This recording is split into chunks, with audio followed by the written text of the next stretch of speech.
ሰላም ሰላም ውድና የተከበራችሁ የደሴ ፋሚሊ ቤተሰቦች እንኳን ወደ ቻናሌ በሰላም መጣችሁ እያልኩኝ ዛሬ ደግሞ እንደለመደብኝ በአዲስ ቪዲዮ መጥቻለሁኝ።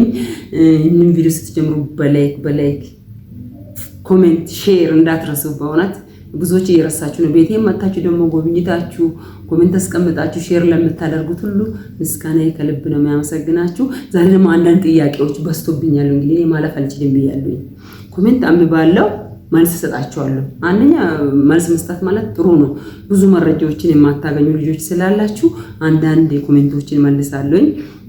እስቲ ኖሚዬ እስቲ ከልጄ ጋር ነው ዛሬ የመጣነው። ሰላም እንዴት ናችሁ? የደሴ ቲዩብ ቤተሰቦች ደህና ናችሁ? እግዚአብሔር ይመስገን እኛ ደህና ነን።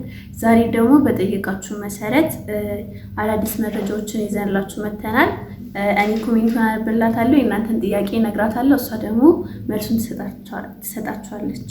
እሺ መጀመሪያ ጥያቄ አንዷ ምን አለች? ወደ ኢትዮጵያ ስንመጣ ምን ያህል ብር ይዘን ብንመጣ፣ ምን አይነት እቃ ይዘን ብንመጣ ጥሩ ነው ብላሻለች። እሺ ምን ያክል ብር ማለት ብር ምንም ገደብ የለውም። ብር ገደብ የለውም። እኔ ብር ይዤ መጥቻለሁ፣ 4-5 ተመላልሻለሁ። ብር ችግር የለውም። በቃ የራስሽ ደሞዝ ነው። እንኳን የአመትሽን ደሞዝ ይዘሽ መምጣት መብትሽ ነው። የአመት ደሞዝ ማለት ልንገርሽ፣ የአመትም የ2 አመትም ደሞዝ ምንም ብር የናክል ይዘሽ መጥተሻል ብር መልሽ የሚባል ነገር እስካሁን ያልገጠመኝም። እኔ ብዙ ጊዜ ካሽ ይዤ መጥቻለሁ። ብዙ ብር ወደ 10,000 ሪያል ወደ 8,000 ሪያል ብዙ ይዤ መጥቻለሁ። ምንም አልተጠየቅኩኝም።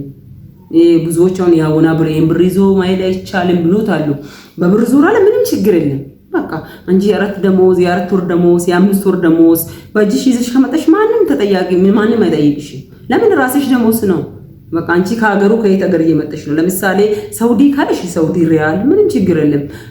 ኩዌት ካለሽ የኩዌት፣ ዱባይ ካለሽ የዱባይ፣ ቤሩት ካለሽ የቤሩት በቃ አንቺ የሰራሽበት ሀገር ፓስፖርትሽ አለ አይደል?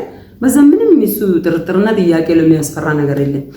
አንደኛ ደረጃ ጥያቄ ይመስላል። የሚቀጥለው ደግሞ ማይ እሺ፣ የሚቀጥለው ደግሞ ምን አይነት እቃ ይዞ ነው መምጣት የሚፈቀደው? እቃ ምንም ችግር የለም። እቃ ያው ባለፈው ምን ነገር ያለው 23 ኪሎ ውስጥ የፈለግሽውን እቃ መጨመር ትችያለሽ። የፈለግሽውን አንድ ላፕቶፕ፣ ስልክ፣ ሁለት ያ ሁሉ ውስጥ ከጨመርሽ ሚዛኑን እንጂ ለምሳሌ እቃ አሁን ለምሳሌ አንዳንዴ ብዙ ልጆች እንትን እያላችሁ ነው፣ ተራግፎ እቃ ይፈተሻል ወይ እያላችሁ ነው። ተራግፎ እቃ አይፈተሽም። ምን ብዙ ጊዜ ነው ገጥሞኛል። የቆለፍኳትን ቁልፍ ገና የቆለፍኳትን ቁልፍ እዚህ መጥቼ ቤት ነው የሚከፍተው። እዚህ ኢትዮጵያ ራሱ እዛ ተፈትሸን ከመጣን እዚህ ኢትዮጵያ አዲስ አበባ አየር ማረፊያ ራሱ አይከፍቱም፣ ቁልፍ አይከፈትላቸውም። ባለፈ ራሱ ነው በሰው እንኳን የላኩት እቃ ሻንጣ አልተከፈተም። ለምን? አንደኛ ቴክኖሎጂ ሪቆ ሄዷል። ውስጥ ላይ ያለ ምን እንኳን አለ አይደለም እንኳን ክፉ ነገር ቢኖር እንኳን መሳሪያው እንኳን ቢኖር ያው ኮምፒውተር አለ ይጮሃል። ስለዚህ ለምን ኪሎ ነው የሚመዘነው? ውስጥ ለምን ጨመርሽ? ምን ኩተታኩተትሽ ምንም ጨምሪ በቃ የማይጮ እቃዩ እሱ ምንም አይፈተሽም። የፈለግሽውን በ23 እቃ ልብስም ሆነ የቤትሽን ኩተታና ማሽኖችና እሱን ጠቅጥቀሽ ማምጣሽ መብትሽ ነው። ምንም ችግር የለውም። እሺ በሚቀጥለው ደግሞ እሺ አንዷ ደግሞ ቴሌቪዥን ይዤ ልመጣ ነበረ እና እንዴት ነው ማምጣት የምችለው? ቴሌቪዥን ደግሞ እንደ አንድ ሻንጣ ነው የሚቆጠርሽ። በቃ 23 ኪሎ አንዱ ሻንጣ ጣል አድርገሽ አንዱን ሻንጣ አድርገሽ ነው የምታመጪ። እሱ ምንም አያስከፍልሽም፣ ምንም ችግር የለውም። በሚቀጥለው እሺ ወርቅ ደግሞ ከዚህ ብንገዛ ይሻላል ወይስ ከዛ? ምን ያህል ግራም እንግዛ? በወርቅ ዙሪያ ላይ ብዙ ጥያቄዎች አሉ። ደስዬ ወርቅ ስንት ግራም ይዘን እንምጣ የምትሉትም አላችሁ። ከዚህ ብንገዛ ከዛ። እኔ ወርቅ ከዛ ነው እኔ ለጥራቱም ለምኑም ከዛ ቢገዛ ነው ጥሩ። እኔ ባለፈም እጄ ያጫውቻለሁ እዚህ ወርቅ ቤቶችን ከዛ የመጣ ወርቅ ምንም ጥራቱ ጥርጥር እዚህ ስትሸጡ ራሱ በቃ እኔ እንጃ ብሩን አየር ሊቆጥሩ ነው የሚያስቡት። እኔ በቀደም ዝም ብዬ እንትን ብዬ ምሸጥ መስሎታል። እኔ ቅርጼ ነው ጌጤ ነው ልፋቴ ጌጤን አልሸጥም። እሱ ግን የሚሸጥ መስሎት ወዲያ ምን ከዛ የሚመጣ ወርቅ በጣም ነው የሚፈልገው። አንደኛ እዚህ ሀገር ውስጥ ምንም ትንሽ ይከብዳል። እኔ ከዚህ ግዙ አይደለም። ምን አክል ግራም ይዘን እንደምትሉት ግራሙ ችግር የለም። አንቺ በፈለግሽው 20 ግራምም ሆነ 30 ግራምም ሆነ መብትሽ ነው። ይሄን አክል ወርቅ ይዘሽ መጥተሻል ብለሽ አትጠየቅም። በጣም በእውነት የሚገርም ኮሜንቶችን ነበር ያነበብኩ ያለው። አንዷ ደግሞ 36 ግራም ወርቅ ሰረቁብኝ እግዚአብሔር ይፍረድ እውነት በጣም የሚያሳዝን እዚህ ልጅ ደግሞ በእውነት አንዳንዴ ወርቅም እዛ ስትገዙ ነው ጥንቃቄ እንድታደርጉ ነው። ጥንቃቄ አድርጉ። ወርቅ ከገዛችሁ በኋላ ቤቱን አትመኑ። ሰውን በጣም ወርቅ እዛ ራሱ አሁን ተፈላጊ ስለሆነ ወርቅሽን ከገዛሽ የሆነበት ቁልፍ አሪ ቁልፉን ደብቂ።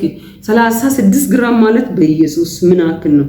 እግዚአብሔር ይፍረድ ብላለች። እውነት 600 የኳተር ሪያል በዛ ነው የገዛችሁ። በኢየሱስ እቺ ልጅ አሁን የዓመቱን ሙሉ እኮ ነው ብር የተበላችሁ በሆነ። ስለዚህ ምን በዚህ አጋጣሚ ገዝታችሁ እንደ ቀልድ ዝም ብላችሁ አትወርውሩ።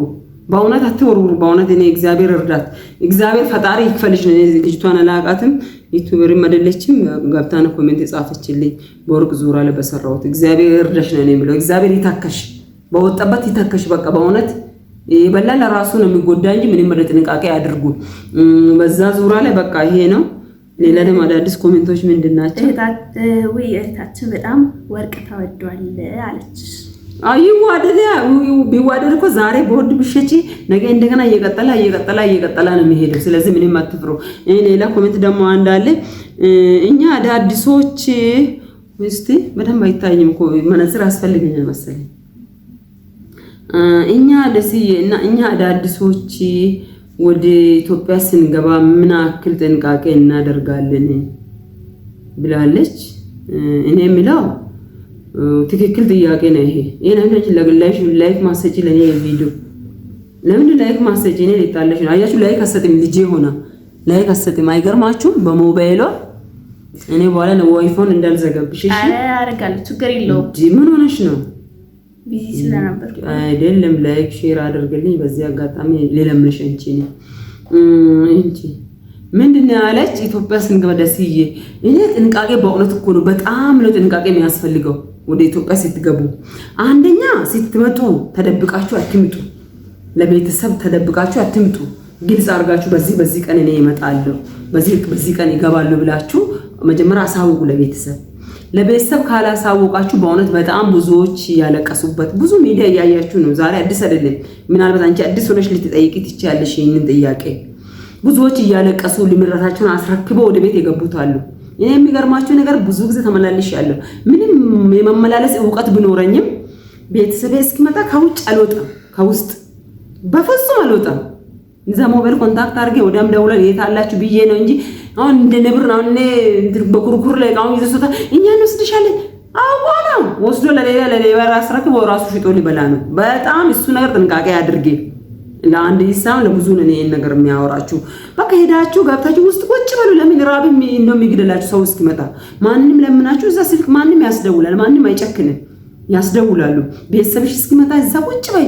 በፍጹም ወደ ውጭ ወጣ ብዬ እጠብቃለሁ፣ ወደ ሆቴል ሄጄ አድሬ እጠብቃለሁ የሚባል አማርኛ የለም። ከዛ ሀገር ስትወጪ ጥንቃቄ አድርገሽ ተደዋውለሽ ተዘጋጅተሽ ውጪ። አደራ ነው የሚለው ኢየሱ። ይሄን ያላቸው ሌላ ደግሞ እስቲ አያደርግ ይሄን ያላችኋለሁ ውዶቼ። ወይ በቃ እኔ ምን ያለኝ ምክር እኔ እየመከርኳችሁ ለሚሄድ አሁንም ቢሆን ሌላ ኮሜንት ካለ ቢቢሲስቱ ምን ነው? አይ በቃ ሌላ ጥያቄ ያነሱት የለም። በቃ ብዙ ጥያቄዎችን አንብባችኋለሁኝ። እንግዲህ አደራ ነው የምለው ጥንቃቄ አድርጉ፣ በርቱ፣ ስሩ፣ ጠንክሩ።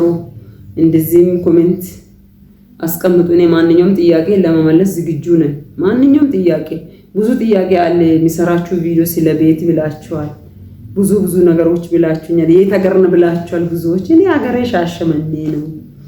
010 እንትን ቁጥሮችንም አስቀምጫለሁ ማግኘት ለምትፈልጉት ማንኛውም ነገር ለመርዳት ዝግጁ ነኝ እኔ እግዚአብሔር ይመስገን። እቺ ደግሞ ኮሜንት በጣም ነው የምታንብበው። እኔ ብዥ ስላላለ እንጂ በጣም አንባቢ ናት። ስለዚህ ደግሞ እሷም ደግሞ አንዳንድ ጥያቄ ይዛ ትቀርባለች በቻናሌ። ልጋብዛችሁ እንዴ? ልጋብዛችሁ እንዴ? ታላቅ ልጅ ነት የመጀመሪያ ደግሞ ደስ እንዳይልሽ የሴት ታላቅ እኮ የሴት ታላቅ በቃ እንጂ ከወንዶች ቀደም ብለሽ ደግሞ ደስ እንዳይልሽ።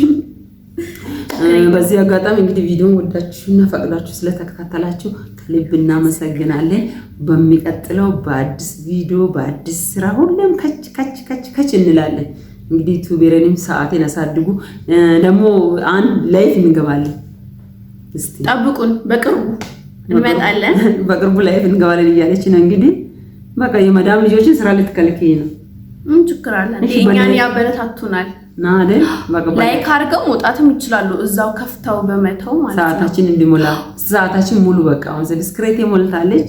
ሰዓቴ ሙሉና ስራ እየሰራችሁ ድምጻችን እየሰማችሁ ማዳም ደግሞ ስትሰማ ደግሞ እንዳትበሳጭ። ሞባይል ስትሰማ ገጭ ነው የምታደርገው። ስለዚህ መልካም ቆይታ ይሁንላችሁ። ባይ ባይ። እንወዳችኋለን።